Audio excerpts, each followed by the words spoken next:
welcome back. Today we're going to be working on a very special drawing of a very special creature. This creature lives in the ocean. It has no heart. It has no brain. It has no bones. And some of them can glow in the dark. Can you guess what this creature is? That's right, it's a jellyfish. Today we're going to be drawing jellyfish, and we're going to put them in their habitat. And when I say habitat, I'm talking about where something lives. It's where its house is, where its food and water are located. A habitat, where something lives. So get your materials. You can use anything you want to today. I'm going to use watercolor and crayon, but you can use pencil, colored pencil, markers, anything you can think of. And we're going to make jellyfish in their ocean habitat. Let's get started. For this project, you can use any materials you would like. I'm going to start with crayons and watercolors, but really anything works. We're going to begin with our paper in landscape. That's the long back and forth way, long ways across. Landscape. To start our first jellyfish, I'm going to pick out a crayon and I'm going to draw an arch. Remember, an arch is like a rainbow. I'm going to connect one end to the other using a wavy line. You don't have to use a wavy line. I like it. And that's a semicircle, half of a circle. Now I'm going to use my curved lines to create those tentacles. And half of a circle is called a semicircle, and you make it with an arch and a line straight across the middle. Use any kind of lines you would like to make tentacles, and if you want, you can go look up different kinds of jellyfish to get some inspiration. Now I'm going to take another color and go on top of those lines I just made. I'm doing something called overlapping or layering with my colors. When you overlap or layer, you're putting something on top of another thing. I like the effect this creates in my artwork. I think it makes it look more like jellyfish tentacles. So I'm choosing to overlap my crayons. You can do this with as many colors as you choose, or not. It's up to you. Again, this is just an option to layer your crayons or overlap the colors, one on top of the other.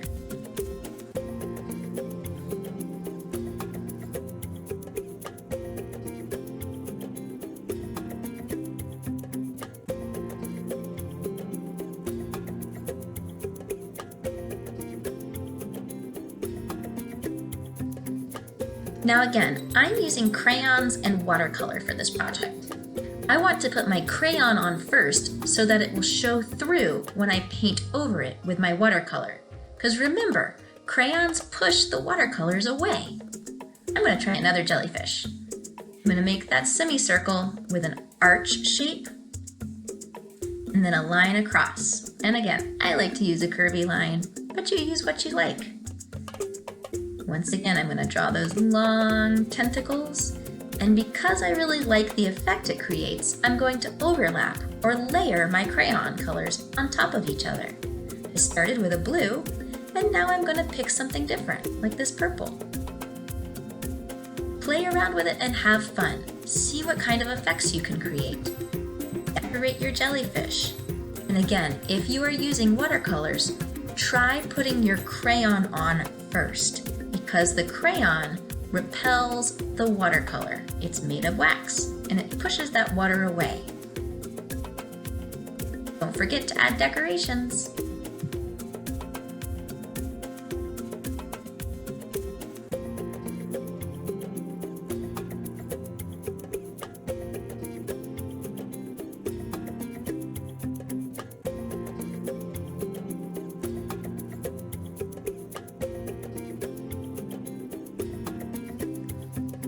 Once you finish decorating your jellyfish, it's time to think about habitat. I'm going to speed this video up a little bit while I add my ocean habitat. What do you think you might include in an ocean habitat? I think I'm going to add some sand, maybe some seaweed, maybe some fish friends for my jellyfish. But you can add anything that you can think of that lives in the ocean. Maybe take a few minutes and research. Look at all the different ocean creatures and add whatever you would like to your picture. Have fun and fill your page with lots and lots of detail. You can even practice overlapping other colors again, or layering colors. Here I'm going to choose different values of green to fill in my seaweed. You can also practice using different values with your jellyfish. If you decorated your jellyfish with a color, try using a lighter value to shade it in with a crayon. Or if you made wax patterns with your crayon on your jellyfish, you can also try painting over them with your watercolor.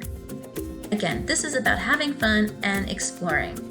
Make your own underwater habitat.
Remember, if you're using watercolor, be very careful with your paintbrush. Try not to rub too hard on your page because it could rip it. Most of us are working from home and using either copy paper or notebook paper. And when that paper gets wet, it gets very fragile. So we have to be very gentle with our brush. I'm working with copy paper here, so you can kind of see how fragile my paper gets. I'm making sure I use long, careful brush strokes. Since I put crayon on my paper, the things I drew in the wax will eventually show through my paint as it dries. And this is only with watercolor paint, so if you're using tempera or a thicker paint, you will not have the same effect with the wax crayons. The wax crayons show through with the watercolor paint.